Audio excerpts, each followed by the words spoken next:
Good afternoon, student. Especially, this video is especially for those students who are studying American literature and or those who like W.H. Auden, because I will be discussing a poem by W.H. Auden, and the poem is Unknown Citizen. So I am discussing the analysis of this poem. Auden is everyone know that Auden is famous for his war poem. There are three main war poets: Auden, Owen. Auden is basically famous for war poetry, which makes him distant poet among all the other global poets. He was an English poet who moved back to America. See, most of the poet from America have went to Europe, especially in England. But this was only a poet who moved from England to America. He moved in 1939, a time when he reached the fame of English poet.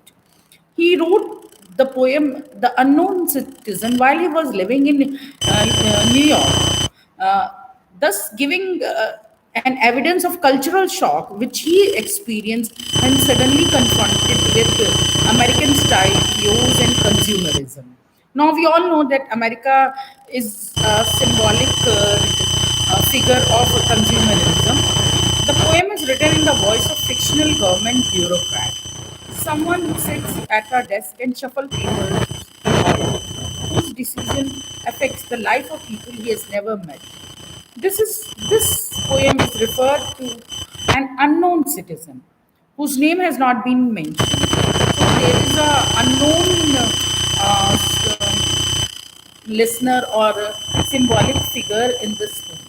The Unknown Citizen is a great poem to read in an election year because so many American politicians they run for office, no matter how interesting and extraordinary they might be, pretend to be equivalent to the unknown citizen who is sensible, good worker, and consumer with no major vices or strange opinion. And usually it is assume that he is happily married with bright, smiling kids. The poem begins with an epigraph pretending to be an official celebration of a dead person. The unknown citizen means in the beginning of the poem, we see a person is dead and his name is not mentioned and he is considered as unknown citizen. The words are inscribed on a marble monument as it happens in Christian graves, and that was paid for by the state or government.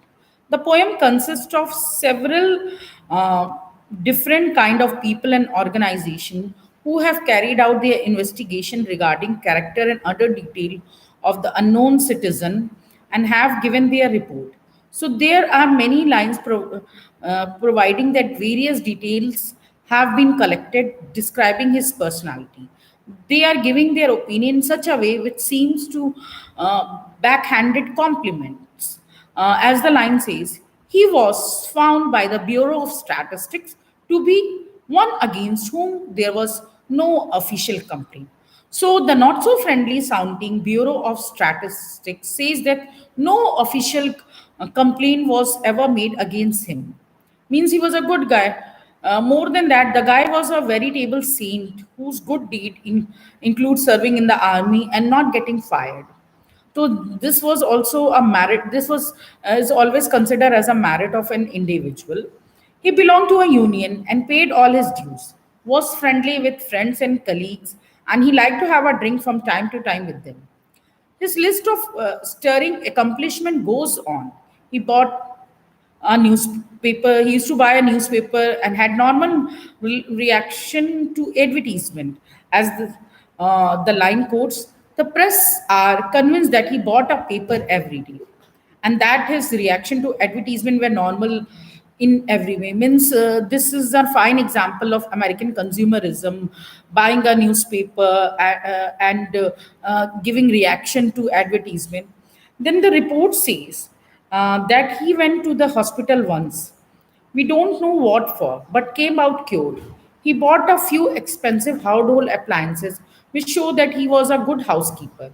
He would go with the flow and held the same opinion as everyone else regarding peace and war. He has had 5 kids, so he contributed to nation's economy. Means at those time things were different. Means in current scenario, if somebody has 5 kid, he is considered as a person who is against the country. But at that time, this was a merit, an accomplishment. Uh, in fact, the only thing the government doesn't know about the guy is whether he was free and happy. Two utterly significant, trivial little detail. He couldn't have been unhappy though, because otherwise the government would have fired. So this is the story of an unknown citizen through which he has highlighted the consumerism. Means there are some symbolic reference to American consumerism in this. I hope the poem is clear to you all. Thank you.